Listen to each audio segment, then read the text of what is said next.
And if we had the chance to do it all again, tell me, would we? Could we? Memories may be beautiful and yeah, what's too painful to remember, we simply choose to forget. So it's the laughter we will remember whenever we remember the way we were, the way we were, the way we were.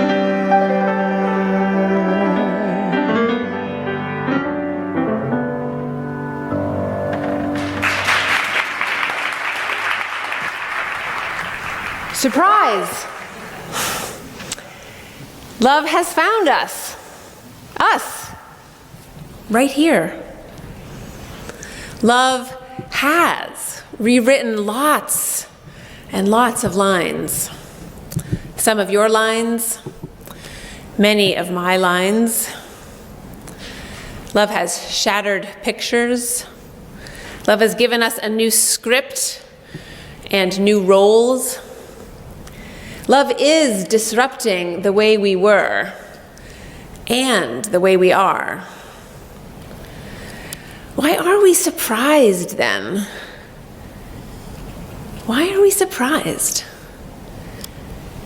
Because over and over again, love comes into our lives in surprising ways. I met my husband on a camping trip on a lake outside Austin, Texas. I was invited on this camping trip by an acquaintance. I was 22 years old. I had sworn off men, given up on being in a long-term relationship. This spring, this Memorial Day weekend, when our youngest daughter gets married, it will be 33 years since that camping trip on a lake outside of Austin. Love comes when it's least expected, no matter what the cost. You may know about Mildred Peter and Peter Loving.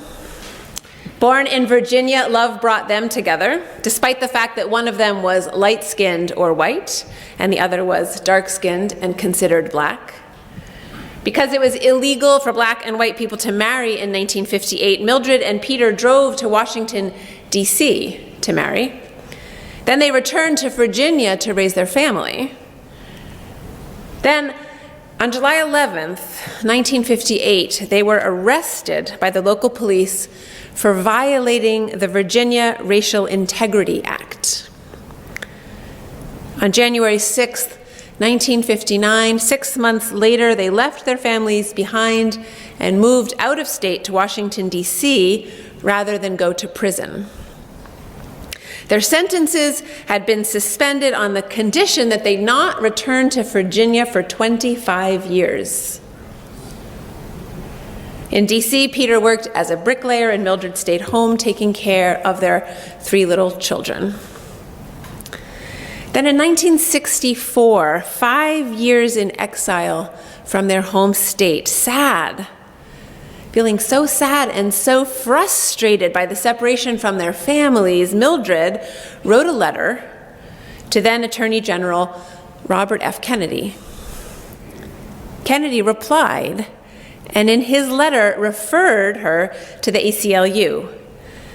And a young and inexperienced lawyer for the ACLU filed a motion on behalf of the Lovings, requesting that the Virginia court repeal the criminal conviction on the basis of the 14th Amendment's Equal Protection Clause.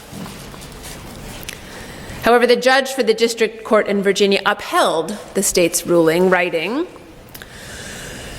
Almighty God created the races white, black, yellow, Malay, and red, and he placed them on separate continents.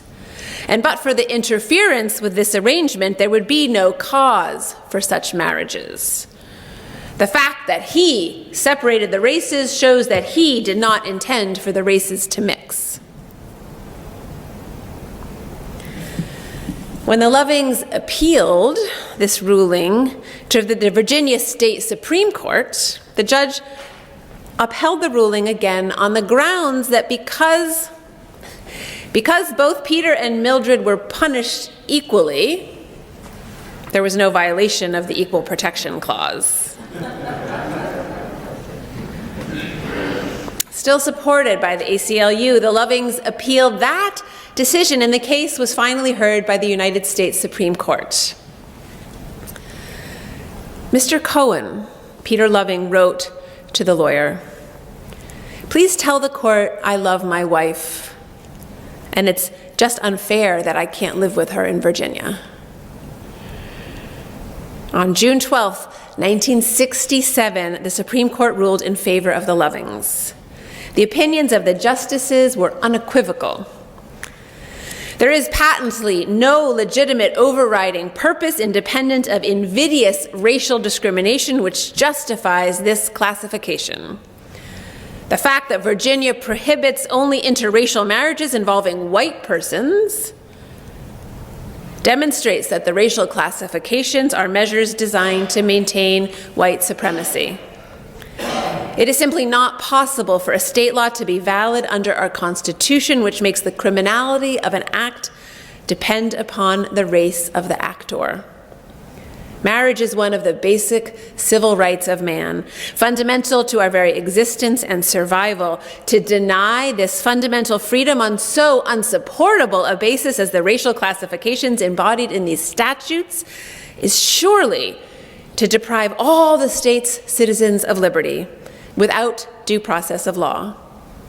Under our Constitution, the freedom to marry or not marry a person of another race resides with the individual and cannot be infringed upon by the state.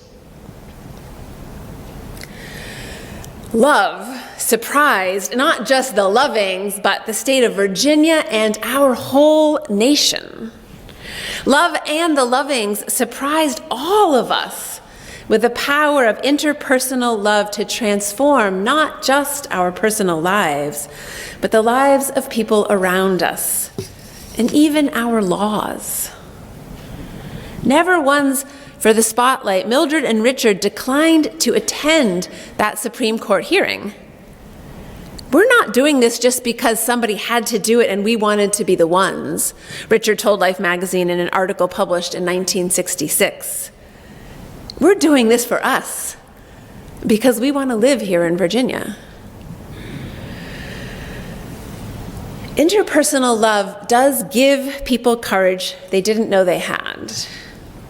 But it's not the only way love shows up in our lives and surprises us. A woman named Elaine lived for several years with a charming man who was highly educated and very successful. He was also physically and psychologically abusive. The man was deeply respected in the community, and everyone around them thought they had the perfect marriage.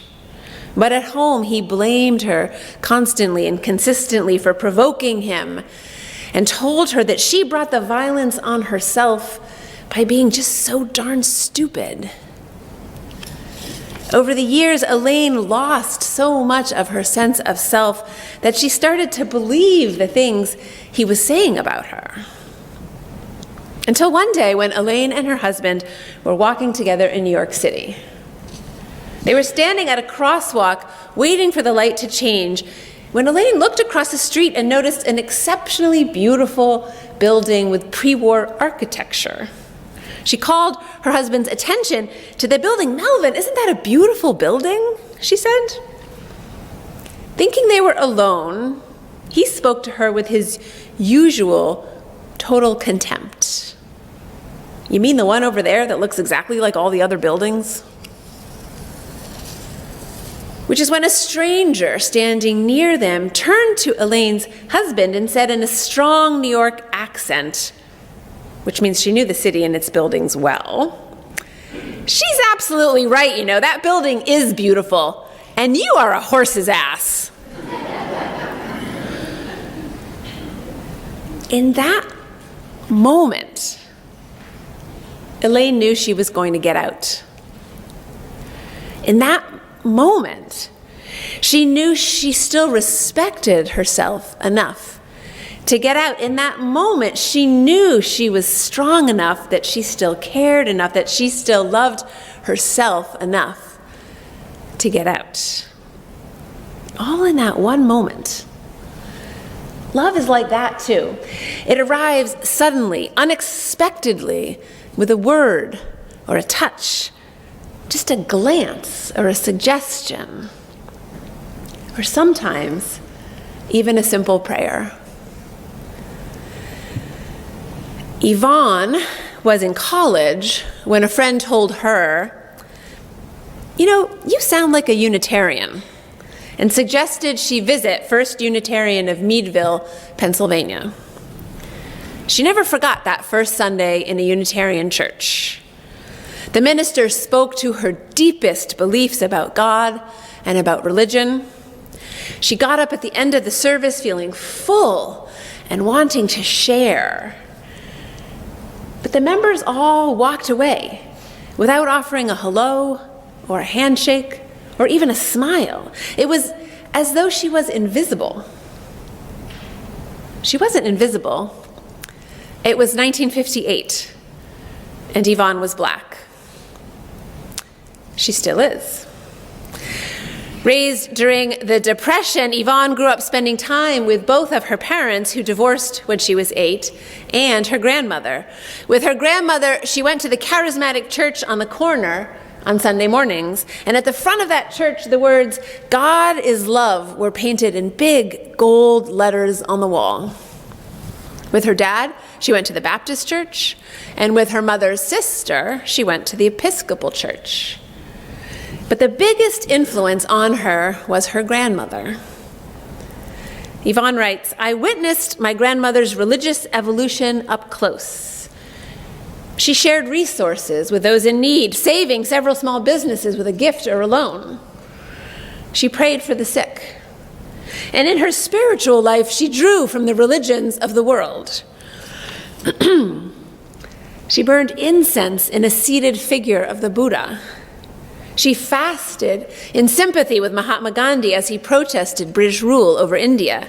She designated an upper room in the home as her prayer room where she laid hands on the sick.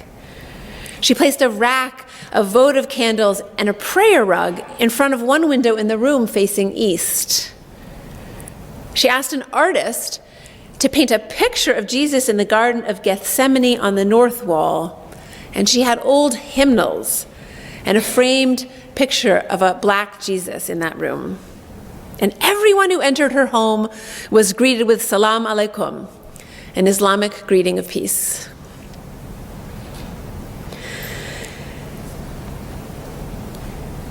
Yvonne witnessed her grandmother's religious evolution up close, and it took her another 15 years to return to a Unitarian church.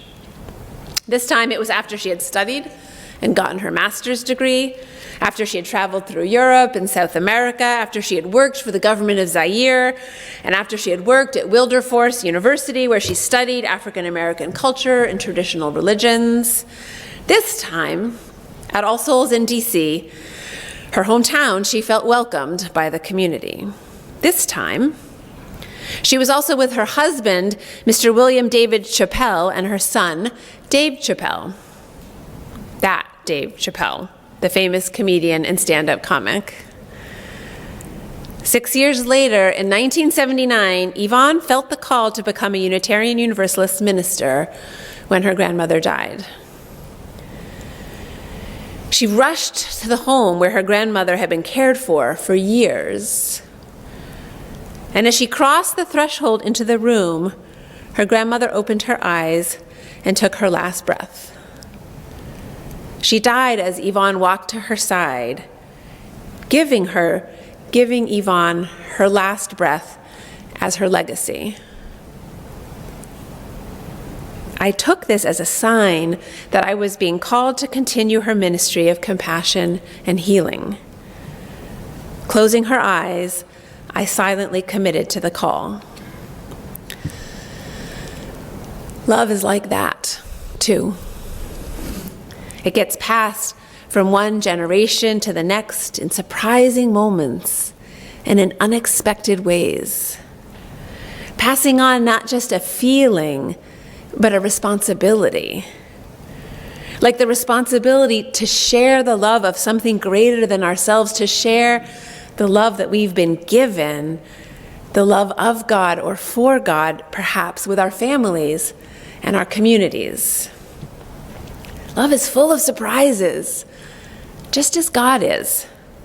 Long after we've forgotten the way we were or what we once believed, we find ourselves in love with someone new or something new, maybe even with ourselves for the very first time, or something greater than ourselves again. Love seldom arrives the way we think it will.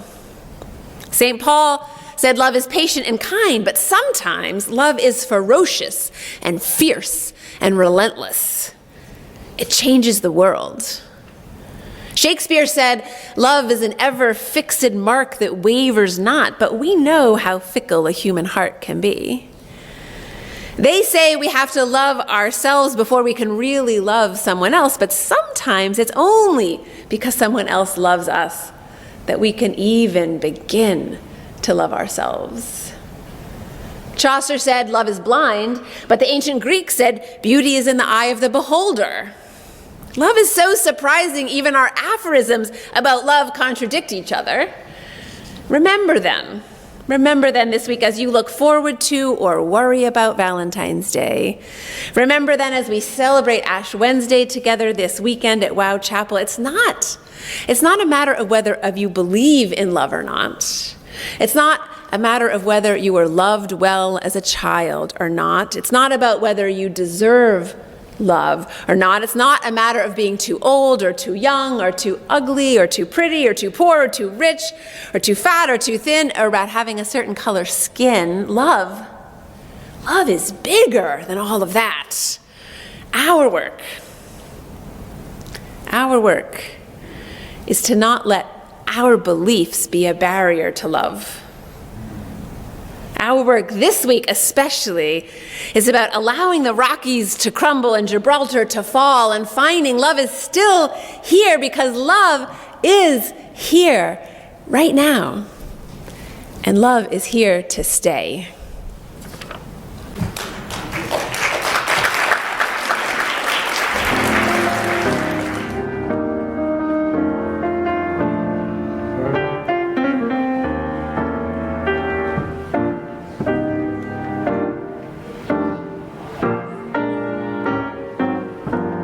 It's very clear our love is here to stay, not for a year, but ever and a day. The radio and the telephone and the movies that we know may just be passing fancies and in time may go, but oh my dear, our love is here to stay.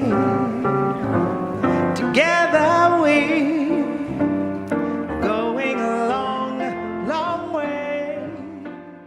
Hey, we're so happy you're visiting with us online today. We love connecting with people all across the country and around the world, sharing our powerful message of love beyond belief. There's something new happening here. You can now join All Souls as a virtual member. Our virtual membership is designed for friends who live outside of Tulsa, Oklahoma, and who want to engage with All Souls in a meaningful way. You can be part of an expanding family, a global family really, wherever you are. If you live in Oklahoma, Ohio, or Orange County, California, Canada, or Cameroon. By becoming a virtual member, you'll be able to deepen your connections with members and friends here in Tulsa and with members wherever you are.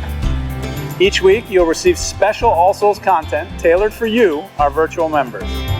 Virtual members have access to pastoral care, to personal prayers, and also receive invitations to exclusive web events. You can learn more, and if you're ready, you can become a virtual member today by visiting allsoulschurch.org/virtual membership. We're grateful our ministries are having a positive impact on your life, and we want to share the good news of love beyond belief with more and more people. So no matter what, we need your support to keep this ministry growing and thriving, so please consider making a gift today. You can do so by texting LOVEBB for Love Beyond Belief to 73256 or simply visit our website.